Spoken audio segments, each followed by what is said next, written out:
साईं, मुझे तेरा द्वार मिला कई जन्म बाद साईं,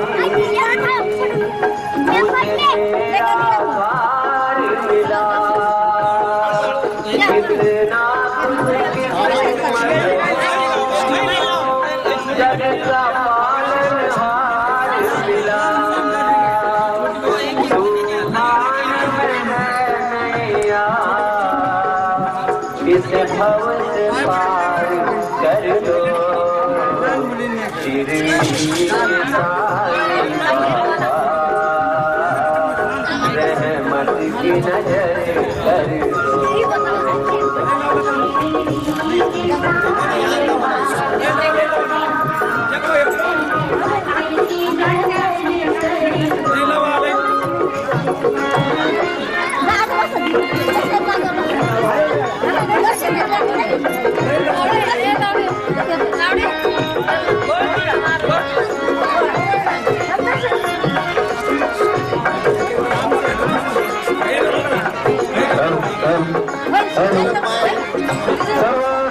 बंधूंना सूचित करण्याचे देखील महाराजांचा प्रवेश सगळ्या सर्व आहे तरी केंद्र शासनाच्या प्रकरणात प्रवेशनाचा कार्यक्रम आहे तरी सुरू करण्याची कृपा करावी।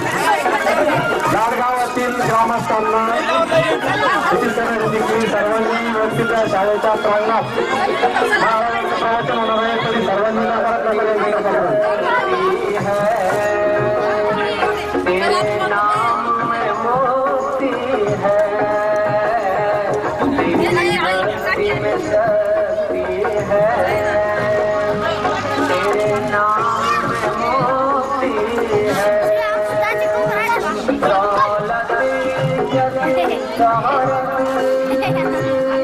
तेरे नाम से मिलती है,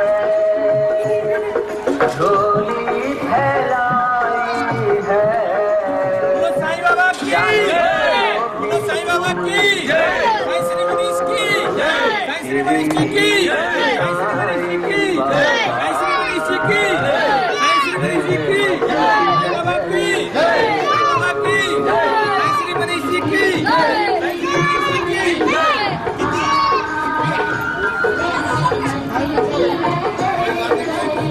साईं श्री मनीष की जय, साईं श्री मनीष की जय, साईं श्री मनीष की जय, साईं बाबा की जय, साईं श्री मनीष की जय, साईं श्री मनीष की जय, साईं बाबा की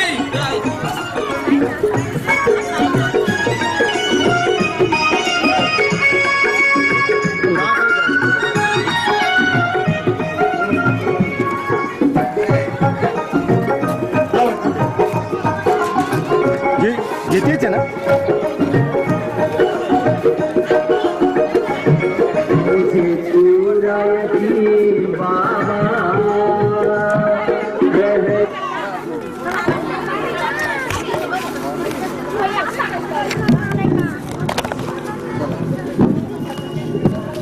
पूर्ण बसून घ्या खाली।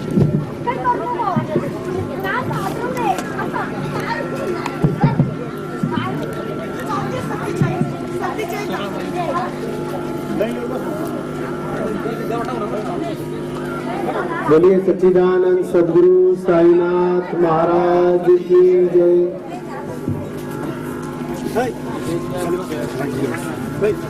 अग्नि देवता से, सूर्य देवता से माफी मांगे कि आज हम लेट हो गए हैं यज्ञ करने में 5 मिनट।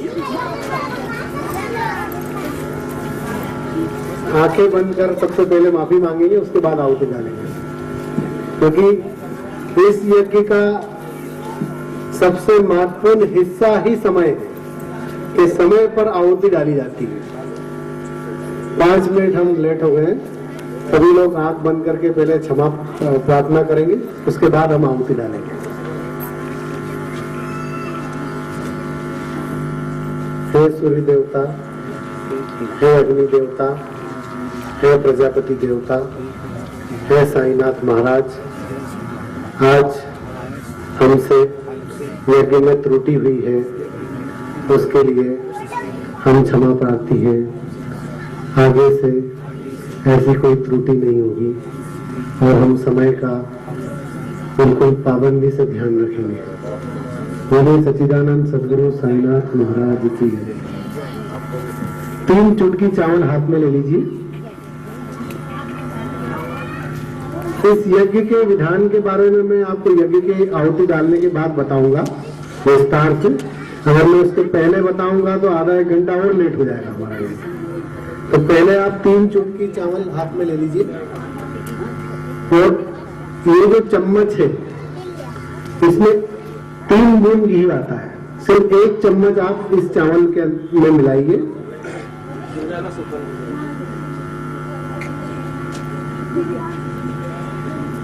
इसको हाथों से मिला लीजिए आप।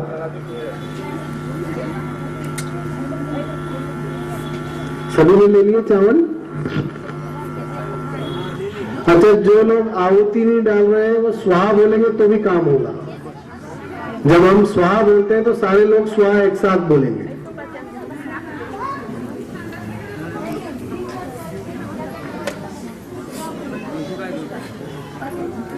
तीन हिस्से उसके कर लीजिए। आराम से करिए, कोई जल्दी नहीं है। अब समय तो निकल ही गया है। भगवान से भी माफी मांग ली है हमने।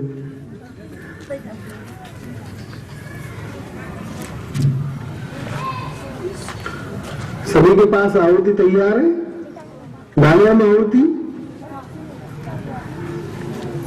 अग्ने स्वाहा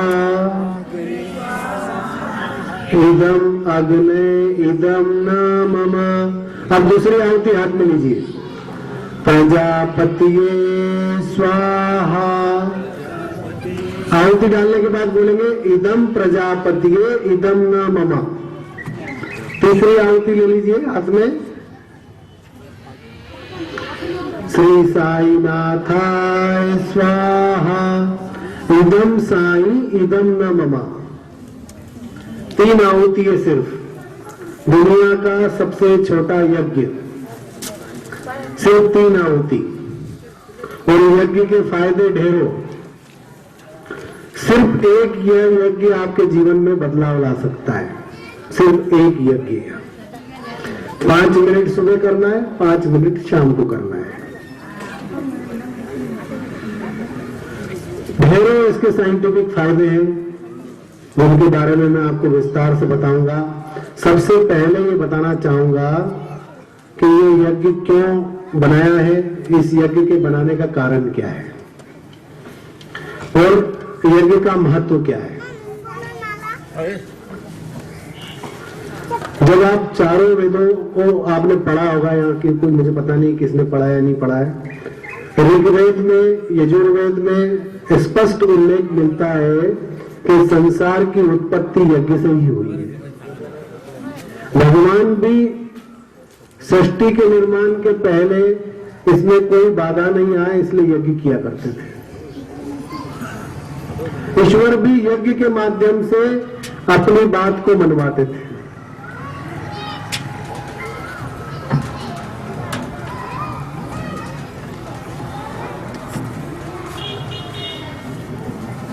थोड़ी बाद में कर लेते, चलो। बोलिए सच्चिदानंद सदगुरु साईनाथ महाराज की। ईश्वर भी अपनी बात यज्ञ के जरिए मनवाते थे।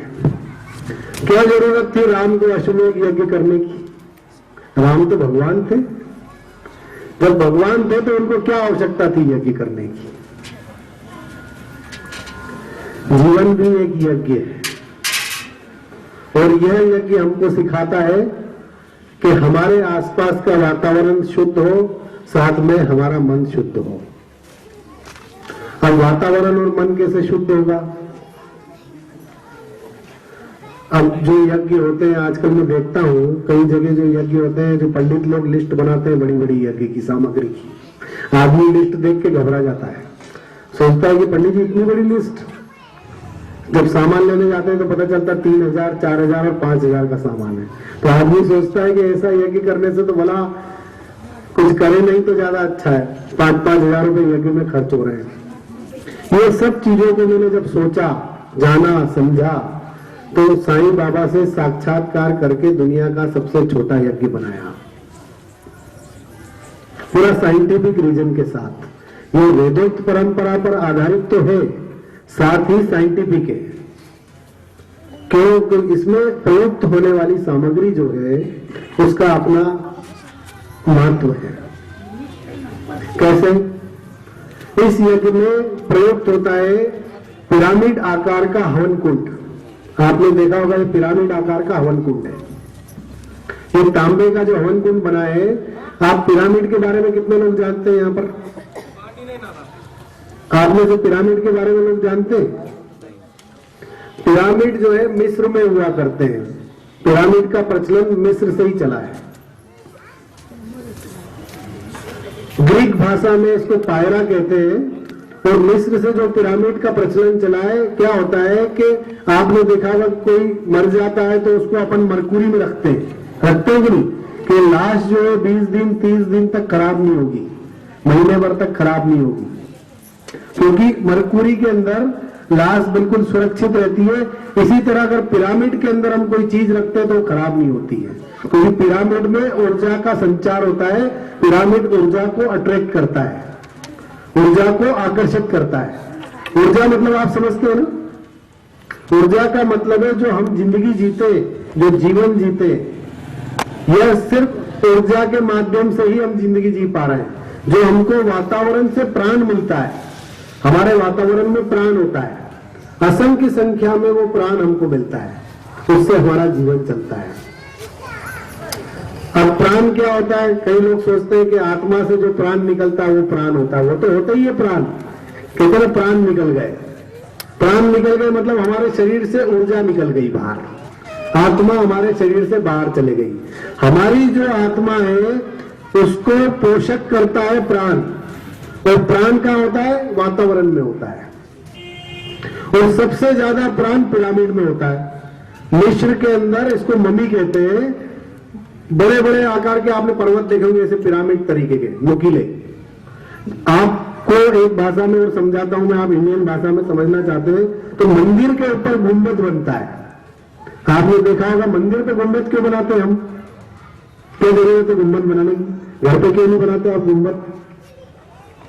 कोई 20 फीट का गुंबद बनाता है, कोई 50 फीट का गुंबद बनाता है, कोई 100 फीट का गुंबद बनाता है। मैं एक जगह गया था 300 फीट का गुंबद था। क्या जरूरत है इतना पैसा खर्च करके गुंबद बनाने की? मंदिर पे गुंबद इसलिए बनाया जाता है कि वही पिरामिड है, वही ऊर्जा को आकर्षित करता है। जब आप मंदिर में अंदर जाते हैं तो आपने देखा होगा आपके मन को कितनी शांति मिलती है ना शांति। वो शांति घर में क्यों नहीं मिलती? मंदिर में जाके ही शांति क्यों मिलती है आपको? इसलिए शांति मिलती है कि आप शुद्ध भाव से जाते हैं और ऊर्जा का संचार वहां पे बहुत होता है।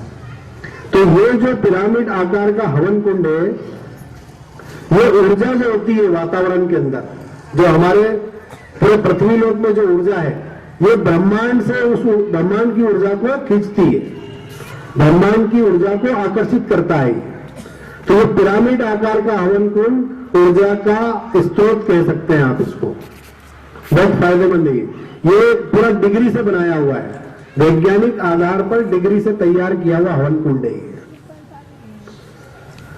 मैं तो कई लोगों से कहता हूं कि घर में कोई बीमार व्यक्ति, एक काम करो, हवन कुंड के अंदर इसको उल्टा कर देना, 2 फोटो रख देना, 3 दिन में आपको पता चल जाएगा वो आदमी ठीक होने लगेगा। कितनी ऊर्जा होती है उसके अंदर। दूसरी इसमें प्रयुक्त सामग्री होती है गाय के गोबर से बने कंडे। गाय के गोबर से बने कंडे जो होते हैं उसमें मेंथाल और फेनाल गैस होती है। आप सोचिए कि आपके यहां सबसे अच्छा खाद माना जाता है गाय का गोबर। आप गोबर निकाल के सड़ाते हैं ना, उसको 1 साल बाद खाद बन जाती है। सबसे महंगा होता है वो। क्यों होता है? आपका निम्नोनी खाद होता है, आपके कई तरह के खाद होते हैं। और सबसे अच्छा गाय के गोबर का खाद क्यों होता है? और पेड़ों को, फसलों को सबसे ज्यादा फायदा क्यों पहुंचाता है? इसलिए पहुंचाता है कि गाय का गोबर जो है उसमें मेंथाल और फेनाल होती है और वो पोषक होती है, वो फसलों के लिए, वातावरण के लिए बहुत फायदेमंद है। तो मेंथाल और फेनाल जब जलते, जब आप अग्नि प्रज्वलित करेंगे तो जो धुआं निकल रहा है, इस धुएं से जो गैस निकल रही है वो मेंथाल और फेनाल निकल रही है। तो ये मेंथॉल और फेनॉल क्या काम करती है? यदि आप घर में यज्ञ करते हैं तो घर के वातावरण को शुद्ध करती है, यदि आप खेत में करते हैं तो खेत के वातावरण को शुद्ध करेगी। जिस स्थान पर आप ये यज्ञ करेंगे उस स्थान का एक बार का 3 आहुति वाला दुनिया का सबसे छोटा यज्ञ आपको पूरे 12 घंटे तक वातावरण को शुद्ध कर देगा। एक बार का यज्ञ 12 घंटे को शुद्ध करता है, इसलिए इसको 2 टाइम किया जाता है। गाय के गोबर के कंडे का महत्व मैंने आपको बताया।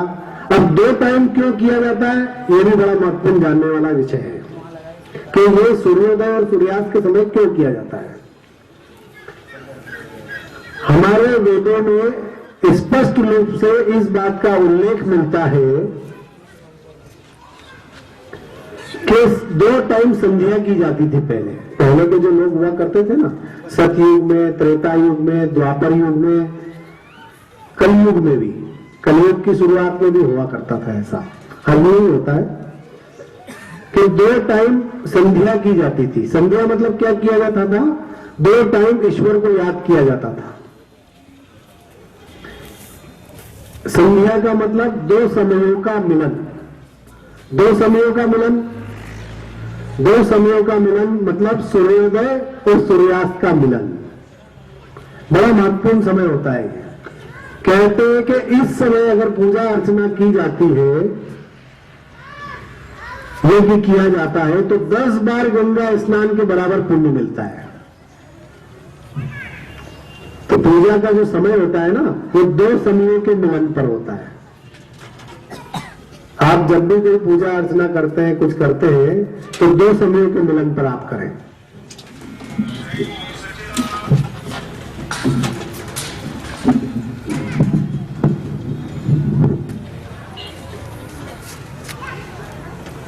दो समयों के मिलन पर आपने यज्ञ किया तो 10 बार गंगा स्नान के बराबर पुण्य मिलेगा। सोचिए कि आपको हरिद्वार नहीं जाना पड़ेगा, आपको ट्रेन में, बस में मेहनत करके खर्चा करने की जरूरत नहीं है।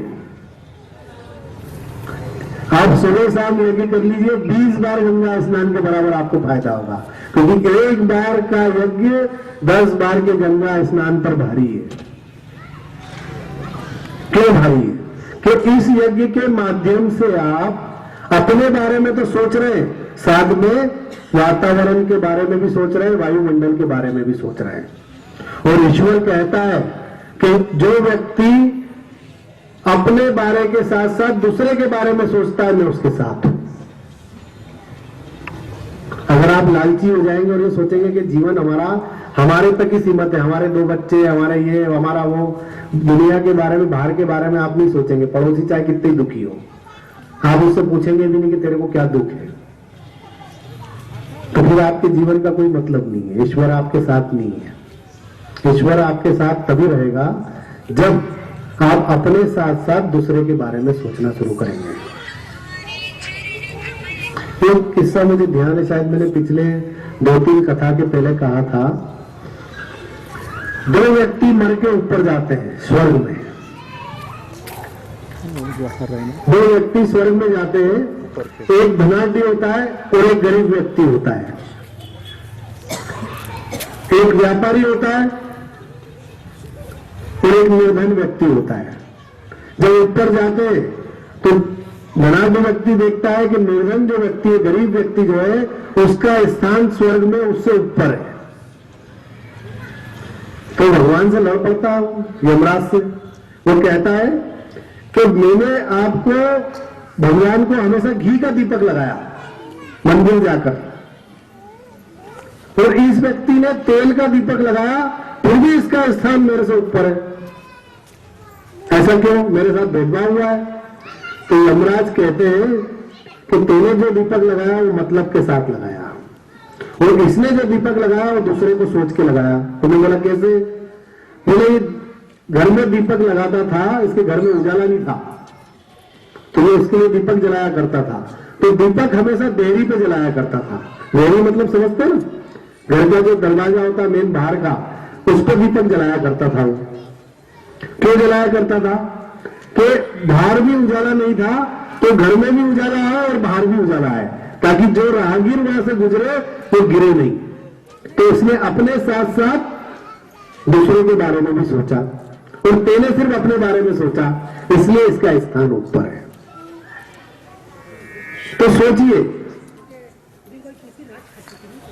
जब तक आप अपने साथ साथ दूसरों के बारे में नहीं सोचेंगे, ईश्वर आपकी मदद क्यों करेगा?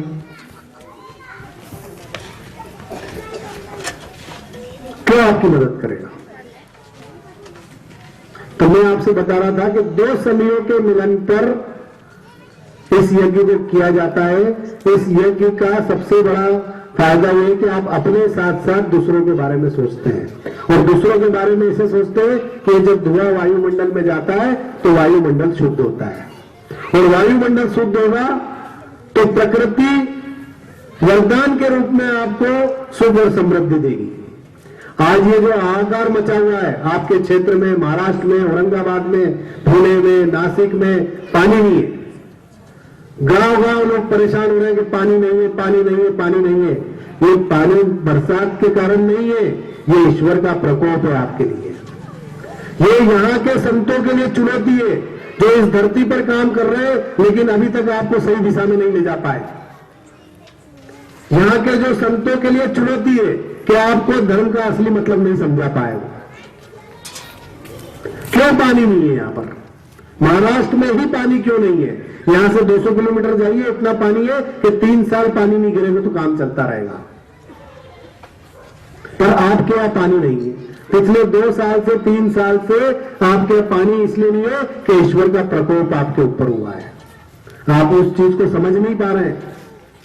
और एक बात और सोचिए कि इस साल पानी नहीं गिरा तो आपकी क्या हालत होगी। आज मैं रास्ते भर देखते आया, सुबह मैंने आश्रम के आसपास का क्षेत्र भी देखा, बड़ा दुख हुआ मुझे। कोई कह रहा है कि टैंकर से पानी बुलाना पड़ेगा, कोई कह रहा है कोई पानी नहीं है। मैंने कहा अगले साल पानी नहीं गिरा तो क्या होगा, अगले घर छोड़ के जाना पड़ेगा। सोचिए क्यों हो रहा है ये प्रकोप? ये प्रकोप इसलिए ये हाहाकार इसलिए है कि धर्म के रास्ते से आप भटक गए। असली धर्म मंदिर और पद यात्रा और पालकी यात्रा करना नहीं है। असली धर्म है दिन दुखियों की मदद करना, और साथ में अपने साथ साथ दूसरों के बारे में सोचना। मैं पिछले 1.5 साल से महाराष्ट्र की यात्रा पे हूं, धर्म परिवर्तन की यात्रा पे हूं। मैंने यहाँ सबसे ज्यादा मुझे दुख यह हुआ कि यहाँ के लोग जो है सिर्फ अपने बारे में सोचते हैं। 90%, 1-2%, 3% होंगे जो अपने साथ साथ दूसरे के बारे में सोचते हैं। ऐसा दूसरी जगह नहीं है। आज मध्य प्रदेश चले जाइए, गुजरात चले जाइए, राजस्थान चले जाइए, दूसरे स्टेटों में जाइए, वहां फिर भी ऐसा है, लेकिन 50-50 है। और आपके यहाँ क्या है? 90 से 95% लोग हैं वो अपने बारे में सोचते हैं, और 5% सिर्फ ऐसे लोग हैं जो दूसरे के। और 5% बेचारे क्या करेंगे, कैसे करेंगे? एक अच्छा आदमी है वो अच्छा आदमी क्या करेगा जब संगति पूरी खराब होगी, पूरा गांव ही खराब होगा, तो वो क्या कर लेगा? असली धर्म यही है, और साईं बाबा भी यही कहा करते थे। आज आप परायण करवा रहे हैं, ऐसे कितने लोग हैं मुझे नहीं पता कि परायण तो कर रहे हैं, लेकिन परायण के साथ साथ जो पढ़ रहे हैं वो अपने जीवन में उतार रहे हैं उस चीज को, वो मुझे नहीं पता। असली परायण तो वही है कि उस ग्रंथ से यह शिक्षा ले कि उस बाबा ने जीवन भर भिक्षा मांगी और अपने साथ साथ दूसरों के बारे में सोचा। लोग भिक्षा के रूप में उनको जो दान देके जाते थे ना, वो दान वो लोगों को बांट दिया करते थे। अगर कुछ ज्यादा कुछ आ जाता था तो भंडारा बना के लोगों को खिला दिया करते थे। ऐसा थोड़ी बंद करके रख लेते थे अपने पास। सोचिए कि आप साईं परायण कर रहे हैं यहाँ पर, उस परायण का असली उद्देश्य क्या है, और वो परायण आपके जीवन में उतर पा रहा है कि नहीं? जब नहीं उतर पा रहा तो मत करिए परायण, क्या मतलब है? ऐसे ही मुझे एक किस्सा ध्यान में आता है। महाभारत के युद्ध के बाद, महायुद्ध के बाद 5 पांडवों ने भगवान श्री कृष्ण से कहा, हे प्रभु, हे कृष्णा, हम इस युद्ध में बहुत हानि हुई है, अपनों को आघात पहुंचा है, कई हत्याएं हुई हैं, कई नारियां विधवाएं हुई हैं, किसी का बेटा चला गया है तो किसी का बाप चला गया है। तो इन सब चीजों को लेकर हम प्रायश्चित करना चाहते हैं। भगवान श्री कृष्ण ने कहा करिए, बोले हम ये चाहते हैं कि हम सभी नदियों में स्नान करें, तीर्थ यात्रा करें और आप हमारे साथ चलें। भगवान मुस्कुराए, भगवान तो खुद ही ईश्वर है। भगवान मुस्कुराए, सामने देखा करेला पड़ा हुआ था एक, भगवान ने उठाया और युधिष्ठिर के हाथ में रखा और कहा कि मैं नहीं जाऊंगा, मेरी जगह ये जाएगा, तुम जहां जहां स्नान करोगे इस करेले को जरूर स्नान करवाना। पांचों पांडव यात्रा पे निकलते, तीर्थ यात्रा पर पवित्र नदियों का स्नान करते हैं, जगह जगह स्नान करते हैं और अपना प्रायश्चित करते हैं, और करेले को भी साथ में स्नान कराते हैं।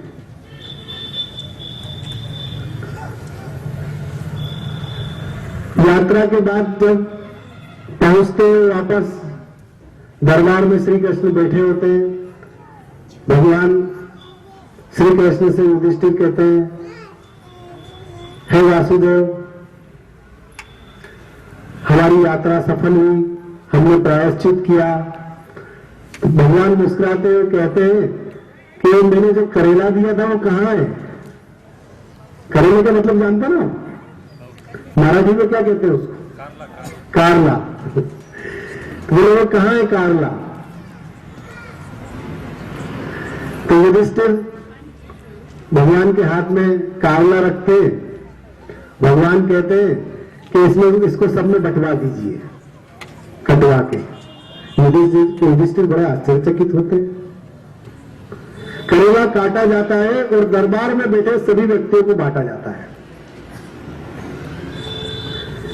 सबके हाथ में पहुंच जाता है। भगवान पूछते हैं सभी से कि जरा चख के बताइए इसका स्वाद कैसा है, तो सभी लोग बोलते हैं कड़वा है। भगवान श्री कृष्ण कहते हैं कि इसने तो बहुत सारी नदियों का स्नान किया है, बहुत सारी इतनी तीर्थ यात्रा पे आप गए, इतना सब कुछ हुआ है, फिर ये मीठा क्यों नहीं हुआ, ये कड़वा क्यों है? युधिष्ठिर की बात समझ में आती है और युधिष्ठिर भगवान से क्षमा मांगते हैं कि महाराज प्रभु हमसे गलती हो गई। भगवान कहते हैं कि तुम्हारे मन में इतना कड़वापन है, तुम्हारा मन इतना मेला है, तुम कितनी तीर्थ यात्रा कर लो, उसका क्या फायदा है? सोचिए, आपका मन मेला है, आपके मन में किसी के प्रति प्रेम नहीं, कड़वाहट है, आप कितनी तीर्थ यात्रा कर लेंगे, उसका क्या फायदा है? फायदा है क्या? सबसे पहले असली तीर्थ जो है, मन को साफ करिए, मन के विकारों को निकालिए।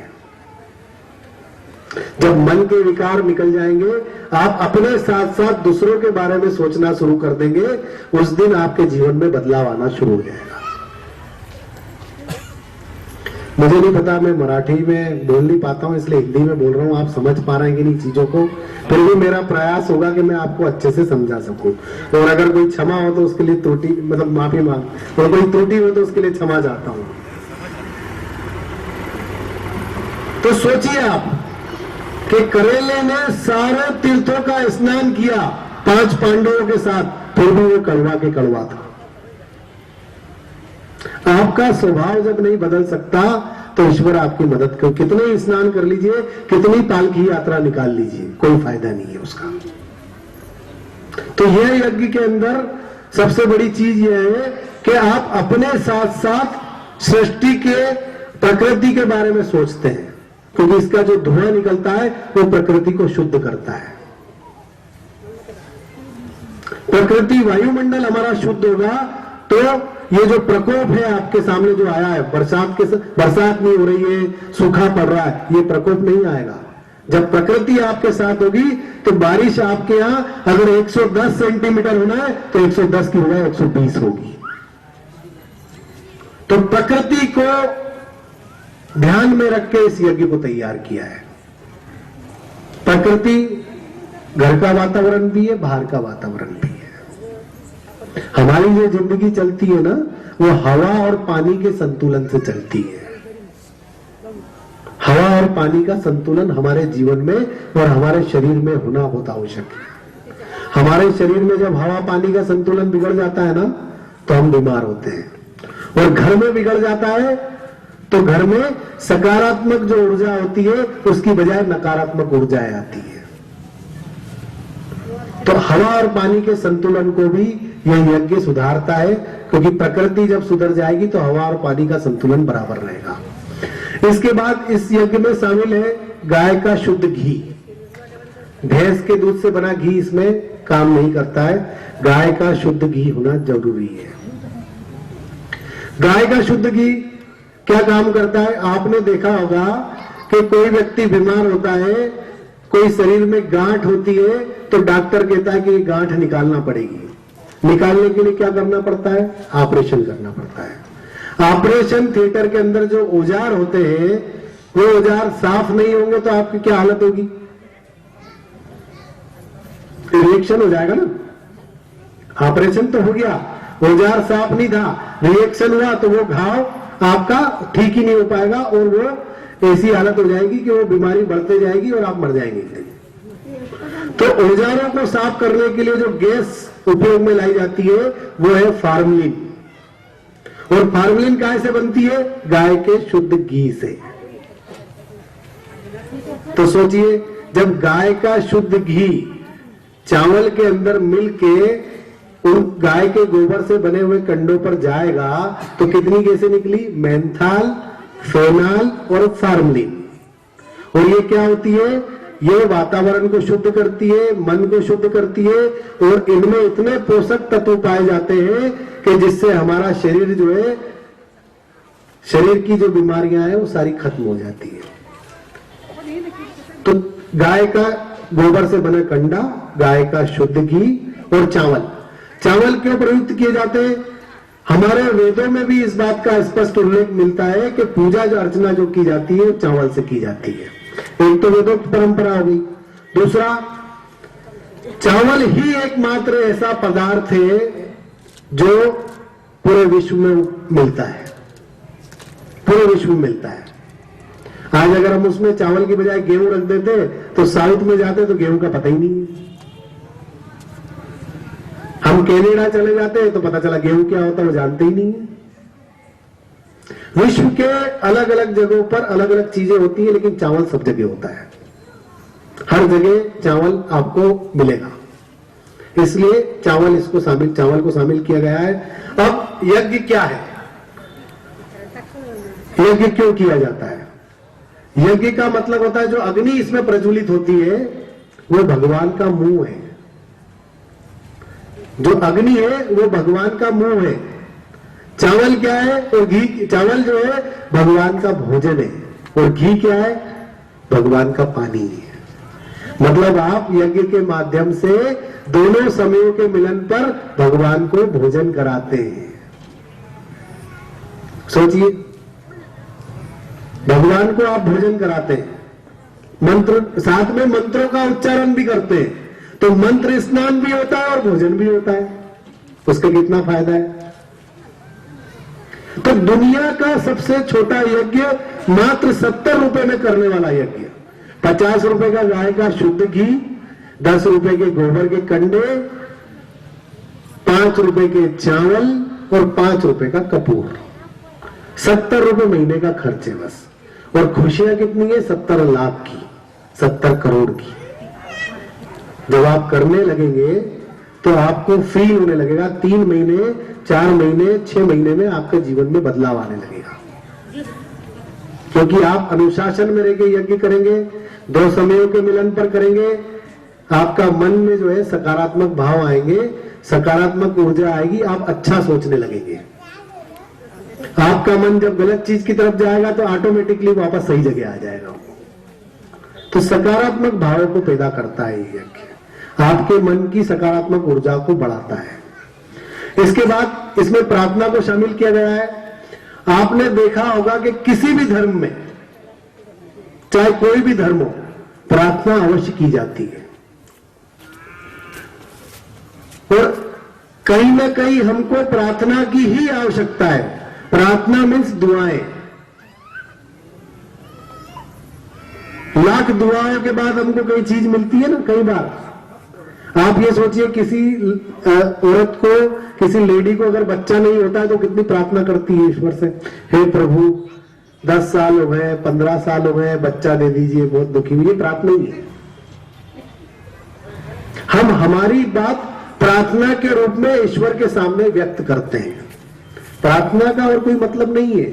प्रार्थना का मतलब यह है कि हमारे अंदर के भाव को ईश्वर के सामने व्यक्त करना। मुस्लिम लोग देखिए अल्लाह की इबादत करते हैं, ईसाई लोग चर्च में जाके यीशु की प्रार्थना करते हैं।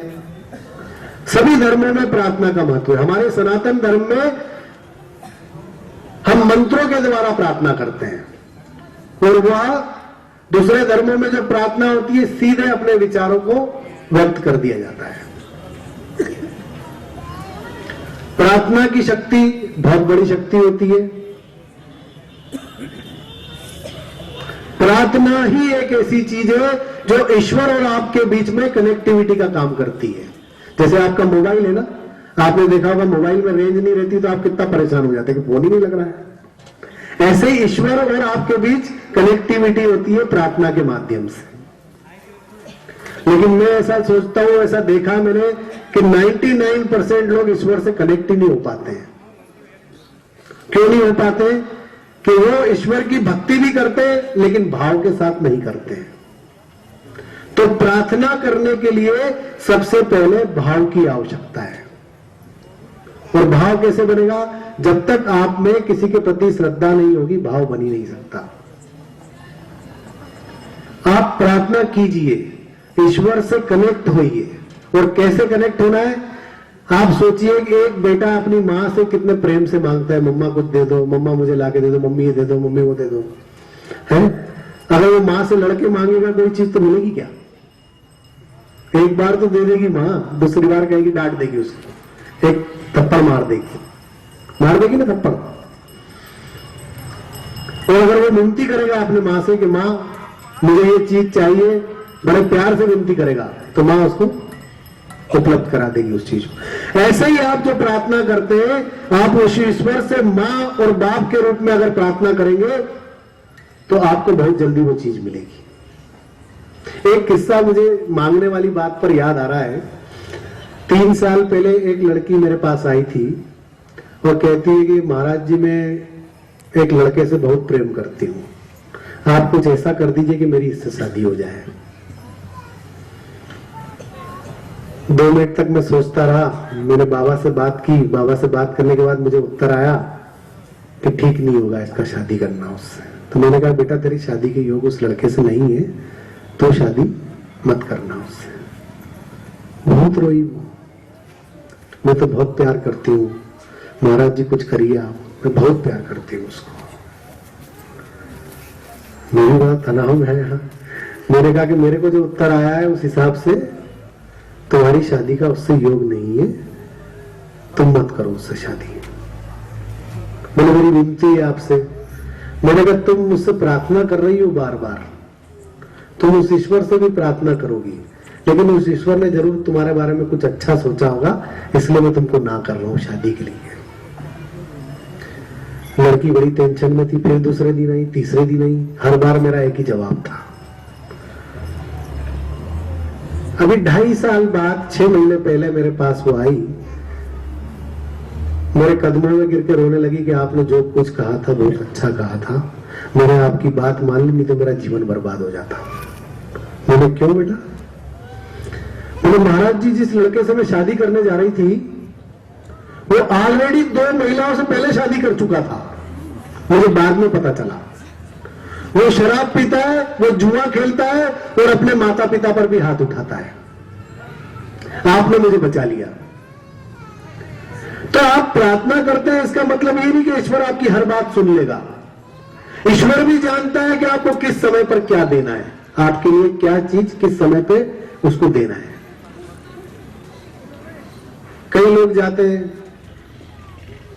बोलते हैं कि 20 साल से बच्चा नहीं हुआ है प्रभु, रात दिन प्रार्थना करते हैं, पूजा करते हैं, भक्ति करते हैं कि 20 साल से बच्चा नहीं हुआ, बच्चा नहीं हुआ। ऐसे ही एक परिवार था बड़ौदा का, पटेल परिवार, बहुत करीबी है, मेरे भक्त थे वो, मुझे ध्यान है। 22 साल से उनके घर में संतान नहीं हुई थी, 22 साल से।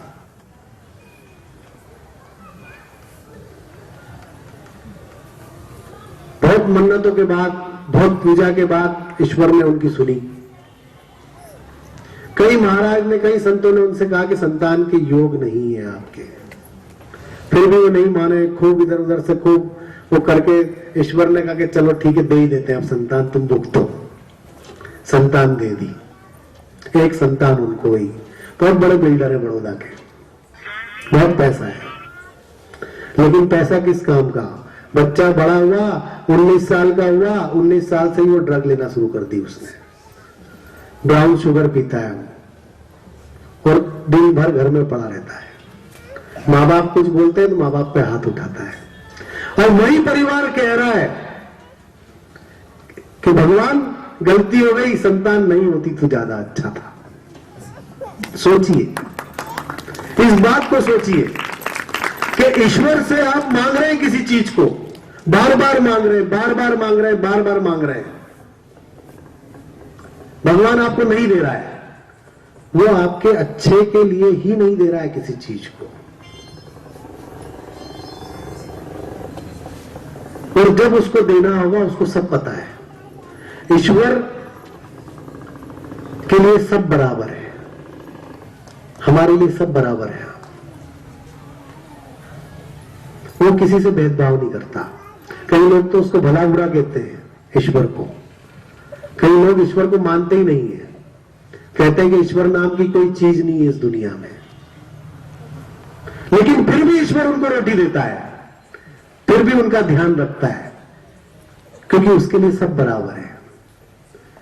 जैसे एक माँ बाप, एक माँ के 4 बेटे होते हैं, 4 में से एक बेटा खराब निकल जाता है, लेकिन माँ उसके लिए, उससे भेदभाव नहीं करती, उसके लिए चिंतित होती है, उससे प्रेम करती है, और बार बार ये विनती करती है प्रभु से कि मेरा बच्चा गलत रास्ते पे चला गया, उसको वापस ले आओ। सोचिए, भेदभाव करती है क्या? ऐसे ही ईश्वर के लिए आप बराबर हैं, आप सब उसके बच्चे हैं, वो कभी आपसे भेदभाव नहीं करता। आप चाहे उसके बारे में अपमानजनक बात कहें, चाहे अच्छी बात करें, ईश्वर आपको बराबर मदद करता है। हाँ, एक बात जरूर है, वो स्वर्ग और नरक का एहसास आपको यही कराता है। आप कहते हो ना कि स्वर्ग क्या है, नरक क्या है? स्वर्ग नरक ऊपर कुछ नहीं है, कहते हैं कि ऊपर स्वर्ग है। अगर ऊपर स्वर्ग है तो इंसान से पहले पक्षी उड़ने वाले वहां पहुंच जाते। किसी से मैंने सुना था, एक संत से मैं सुन रहा था, उन्होंने कहा समुद्र की गहराइयों में स्वर्ग है। अरे ऐसा होता तो मछलियां हमसे पहले पहुंच जाती वहां पर। स्वर्ग नरक कहीं कुछ नहीं है, स्वर्ग नरक यही है, यही भुगतना है आपको। सोचिए, जिस घर में सुख है वहां स्वर्ग है, जिस घर में दुख है वहां नरक है। आप लोग सोचते होंगे कि अपने पड़ोसी के यहाँ पर कितनी परेशानी है, उसको कैंसर हो गया, इसकी बीवी को या इसके पति को कैंसर हो गया, कैसे अपनी जिंदगी जिएगी। अरे आप उसको देख के समझते क्यों नहीं है कि वो नरक भोग रहा है? वो कैंसर के रूप में उसको नरक मिला है, जिसको भोगना है उसको। सब कुछ यही है, समझने की आवश्यकता है। और स्वर्ग और नरक के बारे में अगर आप ज्यादा जानते हैं तो मैं ये बताना चाहूंगा कि माता पिता के चरणों में ही स्वर्ग है। सबसे पहले मेरी जो प्रार्थना की शक्ति के बारे में मैं बताता हूं कि प्रार्थना होना चाहिए, वो सबसे पहले माता पिता से शुरू होना चाहिए, क्षमा से शुरू होना चाहिए। इस धरती पे अगर कोई स्वर्ग है तो वो मां के चरणों में है। नवरात्रि चल रही है, मां को नमन करते हुए मैं कहना चाहता हूं कि हे जगत जननी,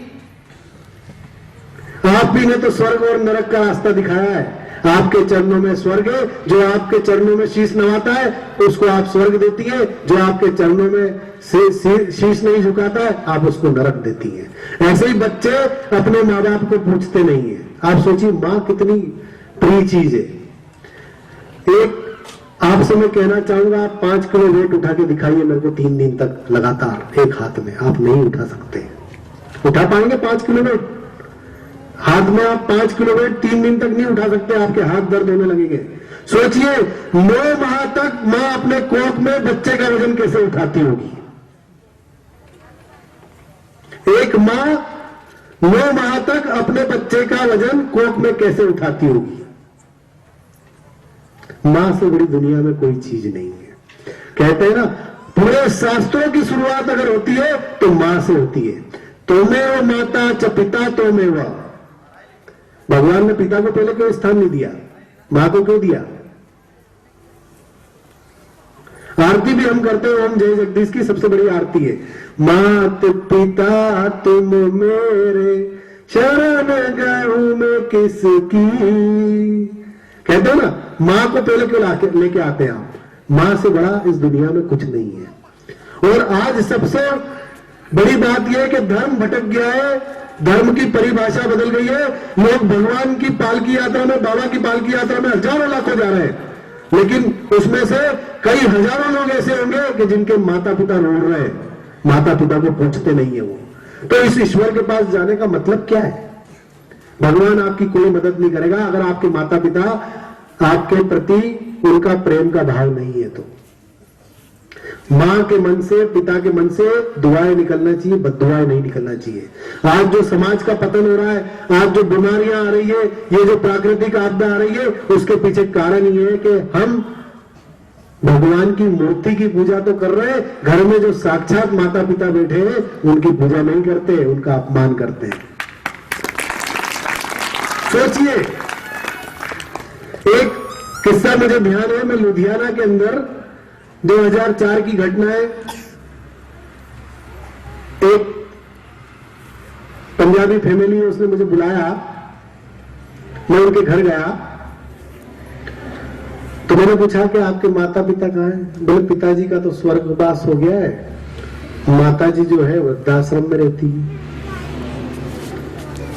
मैं बड़ा विचलित हुआ, 10 मिनट तक सोचता रहा कि पिताजी का स्वर्गवास हो गया है और माताजी वृद्धाश्रम में क्यों रहती है। फिर मैंने उनसे पूछा कि आप क्या करते हैं? मुझे ये पता था कि बैंक में है वो। मैंने उनसे पूछा आप क्या करते हैं? तो बोले मैं जनरल मैनेजर हूँ बैंक में, और मेरी पत्नी जो है बुटीक चलाती है, बहुत बड़ा कारोबार है हमारा। मैंने कहा आपके कितने भाई हैं? तो उन्होंने कहा 4 भाई हैं। मैंने कहा चारों भाई क्या करते हैं? तो उन्होंने बताया कि एक IAS है, कलेक्टर है, एक DM, और एक की इंडस्ट्री है साइकिल बनाने की। मैंने कहा दूसरे और क्या करते हैं? बोले एक की कपड़े का काम है, और एक का जो है सुपर बाजार है बड़ा। मैंने कहा 5 भाई रियल सेटल। मैंने कहा 5 के आपके घर के मकान होंगे? अरे महाराज जी, अभी मॉडल टाउन में 10 करोड़ की कोठी बनाई है मेरे बड़े भाई ने। फिर मैंने कहा दूसरा बोले वो दिल्ली में है महाराज जी, बहुत बड़े, उसका तो बहुत बड़ा बंगला है वहां आलीशान। मैंने कहा तुम्हारा भी कोई छोटा बंगला नहीं है, बहुत बड़ा है। सोचिए आप कि 5-5 बंगलों में रहने वाले पुत्र और उनकी मां वृद्धाश्रम में। ये मां का अपमान नहीं है तो क्या है? मैंने उनसे पूछा कि क्या समस्या क्या है तुम्हारे यहाँ? बोले महाराज जी पूरी रात नींद नहीं आती, 3-3 नींद की गोलियां लेके सोता हूं, और मेरी पत्नी को महीने में 2 बाटल खून चढ़ता है, तब जाके वो ठीक होती है। सोचिए, फिर भी उस व्यक्ति में इतना अहंकार है, इतना ईगो है कि वो ये नहीं समझ पा रहा है कि मां दर की ठोकरें खा रही है, इसलिए तेरी ये स्थिति हो रही है। जब मैंने पूरे परिवार के बारे में जानना चाहा, 5 भाइयों के बारे में जाना, तो ये देखा कि 5 भाई जो है बीमारियों से पीड़ित है, और 5 भाइयों के घर में इतना दुख है कि यहां बताया नहीं जा सकता। क्यों है? क्योंकि जो साक्षात ईश्वर है मां, वो तो भटक रही है दर के लिए। आप साईं बाबा की पूजा करते हैं, आप देवी भगवती की पूजा करते हैं, आप शिव जी की पूजा करते हैं, आप क्यों नहीं समझते कि सबसे पहले इस सृष्टि के ऊपर अगर कोई है ईश्वर तो वो माता पिता है, मां है। संसार की जब उत्पत्ति हुई थी ना तो सबसे पहले कोई पुरुष नहीं आया था, स्त्री आई थी और उस स्त्री से ही संसार का निर्माण हुआ है। एक किस्सा मुझे ध्यान आता है। यक्ष ने युधिष्ठिर से प्रश्न किया। यक्ष ने युधिष्ठिर से कहा कि तुम इतने गुणी हो, धर्मराज हो, मेरे एक प्रश्न का जवाब दे दो। उन्होंने कहा कि युधिष्ठिर बताओ धरती से भारी क्या है और आसमान से ऊंचा क्या है। युधिष्ठिर का जवाब था धरती से भारी मां की ममता है और आसमान से ऊंचा पिता का अरमान है। इस बात को समझ सकते हैं आप क्यों? मां की ममता को देखिए कि बेटा जब थक हार के काम करके जब घर आता है तो मां सबसे पहले पूछती बेटा कुछ खाया कि नहीं। मां को बेटे के पेट की चिंता होती है, उसकी थकान की चिंता होती है कि आज बहुत काम किया होगा, बेटा बैठ जा, पानी पी ले, चाय बना, मैंने तेरे लिए खाना बनाया है। मां बड़ा बेटे की केयर करती है, बेटी की केयर करती है। और पिता पहले सबसे पहला क्वेश्चन क्या होता है, क्या हुआ आज काम में, कितने पैसे कमाए। दोनों में अंतर है ना। पिता भी गलत नहीं है। पिता इसलिए ये वर्ड पूछता है, ये बात इसलिए पूछता है कि वो सोचता है कि तू आज कमाएगा तो मेरे मर जाने के बाद मुझे चिंता नहीं रहेगी, तो कि तू आगे भी मुझे ध्यान रहेगा कि तू कमा के अपने बच्चों को खिला पाएगा। पिता के अरमान जो है आसमान से ऊंचे होते हैं और मां की जो है ममता धरती से भारी होती है। मां बड़ी अनमोल चीज है। सोचिए, मैं तो कई लोगों को कहता हूं, कई लड़के आते हैं, माता पिता और बच्चों के बारे में जब झगड़ा होता है तो कई बच्चे मेरे पास आते हैं और बोलते हैं कि मेरी मां को ये लड़की पसंद नहीं है लेकिन मुझे बहुत पसंद है। तो महाराज जी को जैसा करिए कि इससे शादी हो जाए। तो मैं उन बच्चों से कहता हूं कि एक बात ध्यान रखिएगा, अपनी पसंदगी की चीज के कारण पुण्य को मत ठुकराना। पुण्य क्या है? मां। पसंदगी के कारण पुण्य को मत ठुकराना।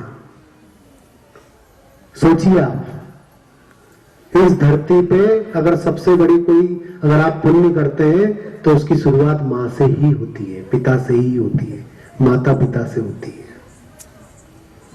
मां के बारे में इसलिए बोल रहा हूं कि नवरात्रि चल रही है, वो जगत मां है, बाकी सारी मां यहाँ बैठी है, बच्चे यहाँ बैठे हैं। समझे इन चीजों को कि हमारे धरती पर स्वर्ग क्या है, हमारे धरती पे साक्षात ईश्वर क्या है, वो सिर्फ माता पिता है। मैं ज्यादा वेदों में पढ़ना नहीं चाहता, आपको वेदों की ज्यादा बातें सुनाना नहीं चाहता, क्योंकि मेरे को ये सब चीज आज के समय में समझ में नहीं आती। मैं आपको यजुर्वेद की 34वीं सूक्ति सुनाऊं या 38वीं सूक्ति सुनाऊं, उससे आपका भला नहीं होने वाला। आपका भला होगा आज के समय में वर्तमान में जीने से। आपको भविष्य और कल्पनाओं से बाहर निकाल के वर्तमान में लाके खड़ा करना चाहता हूं, ताकि आप वर्तमान में खड़े हो और आपके जीवन में परिवर्तन आए। मेरे लिए असली धर्म की परिभाषा यही है कि आप मठ, मंदिर और गिरजाघर से अब बाहर निकलो और अपने साथ साथ लोगों के बारे में सोचना शुरू करो और अपने माता पिता का आदर करो। मेरे लिए असली धर्म की परिभाषा यही है। और इस परिभाषा को जिस व्यक्ति ने समझ लिया उसका जीवन जो है बिल्कुल बदल गया। और जो नहीं समझ सका और वो पद यात्रा तो कर रहा है, खूब लोग कर रहे हैं, लेकिन माता पिता जो है घर में रो रहे हैं, उस व्यक्ति की पद यात्रा किसी काम की नहीं। सोचिए, मां की आंखों से अगर आंसू निकला, पिता की आंखों से आपके लिए आंसू निकला, वही आपके दुर्भाग्य का कारण बनता है। सौभाग्य एक बार दरवाजा खटखटाता है और दुर्भाग्य बार बार। सौभाग्य एक बार दरवाजा खटखटाता है जीवन में व्यक्ति के, और दुर्भाग्य बार बार। तो दुर्भाग्य कैसे बनता है? दुर्भाग्य ऐसे ही बनता है कि आप अपने से बड़ों का आदर नहीं करें और उनके आंखों में आंसू आए आपके कारण। सोचिए, बचपन में जो माँ 10 साल तक बच्चे को हाथ पकड़कर चलना सिखाती है ना। बच्चा छोटा होता है तो कितना डर रहता है, बेटा गाड़ी आ जाएगी। 8 साल का भी हो जाता है तो सोचती है कि कहीं मेरा बच्चा बाहर जाए, टकरा नहीं जाए किसी चीज से। 10 साल तक उंगली पकड़कर बच्चे को चलना सिखाती है, और वही बच्चा बुढ़ापे में 8 साल तक अपने माँ बाप की उंगली में पकड़ता है। मेरे यहाँ बेटे बच्चों से निवेदन है कि अपने माँ बाप जो बूढ़े हो गए, उन्होंने आपको बचपन में कितना प्यार और दुलार दिया, कैसे पैदा किया, 9 महीने कोख में रख के, आप उनकी उंगली 60 साल की उम्र के बाद 8 साल पकड़ लो, भगवान के मंदिर ले जाना शुरू कर दो।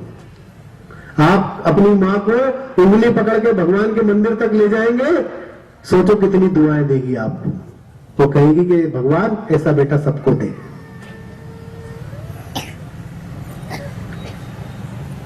सोचिए, गणेश जी को और कार्तिकेय को भगवान शिव ने कहा कि जाइए पूरी सृष्टि की परिक्रमा करके आइए, तो कोई केमिकल आपको डालना नहीं है। पानी जब आप खेत में देते हैं, उस पर पौधी को छान के भर लीजिए और पानी के साथ खेत में चला दीजिए, आपकी खेती का 30% प्रोडक्शन बढ़ जाएगा। और माताएं बैठी है यहाँ पर, इतने सारी ना, गांव है, कई बहनें यहाँ करती है कि नहीं, लेकिन करती है खर्च। वहां शहरों में बड़े रूप में होता है, वहां गार्नियर की क्रीम खरीदते हैं या बोरोप्लस खरीदते हैं, अंतर यही है बस। वहां थोड़ी यहाँ सस्ती खरीदते हैं, वहां थोड़ी महंगी खरीदते हैं, पर क्रीम तो सब लगाते हैं ना।